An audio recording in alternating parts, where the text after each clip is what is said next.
तुम्ही सभासद असलेल्या बचत गटावर क्लिक केल्यास अशा प्रकारे संपूर्ण बचत गटाच्या माहितीचा बचत गट डॅशबोर्ड ओपन होईल. तर उजव्या बाजूला जे 3 डॉट आहेत त्यावर क्लिक केल्यास हे 4 ऑप्शन आहेत. एडिट एसएचजी, वार्षिक शुल्क माहिती, डिलीट बचत गट, ॲड पर्यवेक्षक. एडिट एसएचजीवर क्लिक केल्यास तुम्ही तुमच्या बचत गटाची संपूर्ण माहिती एडिट करू शकता.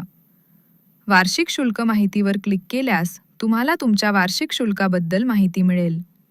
जर काही कारणामुळे तुमचा बचत गट डिलीट करायचा असेल तर तुम्ही तो डिलीट करू शकता. ॲड पर्यवेक्षकवर क्लिक केल्यास तुम्हाला तुमच्या बचत गटाचा पर्यवेक्षक म्हणजेच सुपरवायझर ॲड करता येईल.